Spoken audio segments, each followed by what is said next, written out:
जरंग्याला मीच गुणरत्न सदावर्ते जयश्री पाटील होत की मुंबईच्या शिवेमध्ये येऊ दिलं नव्हतं.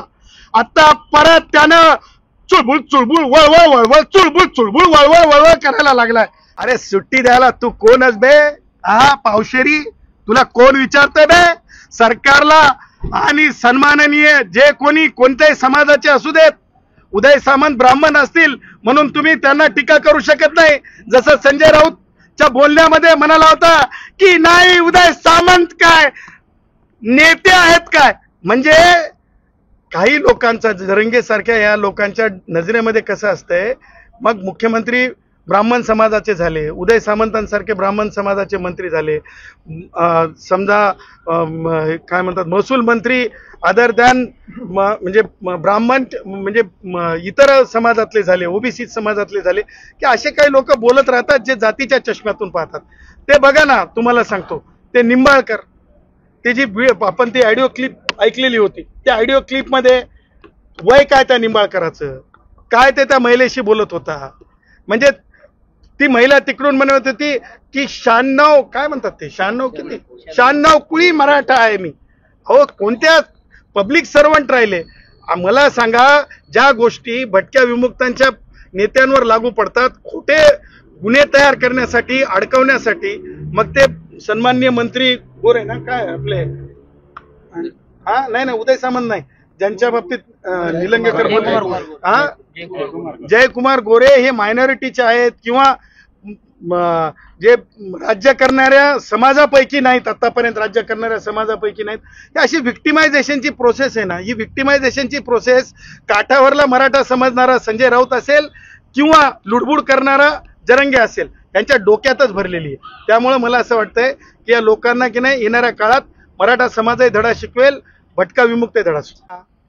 ते तुम्ही पत्रकार दाखवता दाखवता मग ते दवाखान्यात जाऊन बसतंय, मग ते परत दवाखान्यातून बाहेर येतंय, परत त्याची काहीतरी चुळबुळ चुळबुळ चुळबुळ वळवळ वळवळ वळवळ सुरू होते. ही वळवळ आणि चुळबुळ जी आहे ना, मी तुम्हाला सांगितल्याप्रमाणे ही फक्त की नाही काय म्हणजे काय भक्कमबाजी आहे. भक्कमबाजीच्या पुढं काही सुद्धा नाही, हे मी तुम्हाला डंके की चोट पे सांगतो. तो काही मोर्चावरच्या काही काढणार नाही, तो काही काढू शकत नाही. आणि तुम्हाला सांगतो, तुम्ही म्हणालात ना ते नोंदी, हा जरंग्या माझ्या मराठा भावांना कसाही बनलाय. मराठा भाऊ माझा श्वास आहेत, ती माझे आहेत, परंतु हा जरंग्या त्यांना कर्दन काळ झालाय. कसा सांगतो? हा जरंग्यामुळं माझ्या मराठा भावांना जे 8.5% जवळ जे EWS मध्ये जे IAS म्हणजे जे काही अधिकारी व्हायचे स्टेटमधले आणि केंद्रातले, ते अधिकारी आज होऊ शकलेले नाहीत. याच्या नोंदीच्या ढोंगामुळं, याच्या नोंदींच्या नाटकामुळं फक्त 5%, फक्त 5%पेक्षा कमी मराठा भाऊ आज शासन सेवेमध्ये आलेत. मला सांगा, जरंग्यामुळं नुकसान झालंय की जरंग्यामुळं फायदा झालाय? आणि मला परत सरकारला विनंती करायची आहे, दिलेलं 10% आरक्षण न्यायालयाच्या निर्णयाच्या आधी वापस घ्यावं. कारण आता येणाऱ्या काळामध्ये माननीय सर्वोच्च न्यायालयाने सांगितलेलं आहे की तातडीने जयश्री पाटीलच्या केसमध्ये सुनवाई व्हावी. त्याच्यामुळं जे राजकीय आरक्षण जे होतं, राजकीय आरक्षण ज्या पद्धतीने राजकारण करण्याचा प्रयत्न, मग इथले काय नाव ते आपले माजी मंत्री राजेश असेल किंवा राष्ट्रवादी काँग्रेसचे वयोवृद्ध पुढारी शरद पवार असतील किंवा उद्धव असेल, या सगळ्यांनी मिळून जे एक बागुल बुवा तयार केल्यासारखा एक बुवा तयार केलेला होता, जरंगे बुवा. हे जरंगे बुवा आता मला असं वाटतंय की फार काळ काय वैचारिकदृष्ट्या महाराष्ट्र स्वीकारणार नाही, नुकसानापुढे स्वीकारणार नाही. जरंगेचा मोर्चा निघणार नाही, जरंगेचा मोर्चा निघणार नाही, जरंगेचा मोर्चा निघणार नाही. सरन्यायाधीश नाही, हे जरंगे आहे ना, पावसाळ्यामध्ये काही उगवत असते माहिती आहे तुम्हाला, छत्र्या म्हणतात. तसं निवडणुका जवळ आल्या ना, हे छत्रे हात, हे जरंग्यासारख्या ह्या की नाही, हे लिफ्ट करा दो असतात, हे कोणासाठी तरी काम करत असतात. मग हे कधी, मला तुम्ही बघा तपास करून तुमच्या इन्व्हेस्टिगेशन जर्नलिझम मधून की यांच्या सोबत कोण असतंय.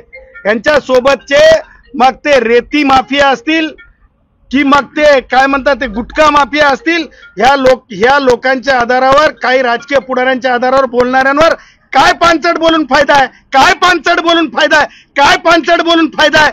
यांना कायदा कळेल. जरंग्याला मीच गुणरत्न सदावर्ते जयश्री पाटील आहोत की मुंबईच्या शिवेमध्ये येऊ दिलं नव्हतं. आता परत त्यानं चुळबुळ चुळबुळ वळवळ वळवळ चुळबुळ चुळबुळ वळवळ वळवळ करायला लागलाय. कारण त्याला माहिती आहे की निवडणुका तोंडावर आहेत. निवडणुका तोंडावर असताना तुम्हाला सांगतो कायदेशीर मुसक्या बांधल्या जातील. वाळून माफिया आता होऊ शकणार नाहीत. तुम्हाला सांगतो माननीय मंत्रिमंडळाने निर्णय केलेला आहे की सामान्य कष्टकऱ्यांना सामान्यांना घरकुलासाठी जर आता वाळू लागत असेल तर सन्माननीय बावनकुळे साहेबांनी स्पष्टपणे सांगितलंय. आणि आता या वाळू माफियांना घाबरायची गरज नाही. घरपोच आपल्याला शासनाच्या वतीने त्याची जी काही पावती असते वाळूची ती सामान्य कष्टकऱ्यांसाठी सामान्य लोकांसाठी मिळणार आहे. त्याच्यामुळं जरंग्या सारखे एलिमेंट मला असं वाटतंय की भविष्यामध्ये फार काळ काही वैचारिक दृष्ट्या टिकणारे नाहीत. हे की नाही कुणाच्या तरी कुबड्या आहेत, राजकीय कुबड्या आहेत, कुणाच्या तरी राजकीय कुबड्या आहेत. त्यामुळं मला असं वाटतं की यांच्यावर बोलणं म्हणजे पानसटपणा आहे.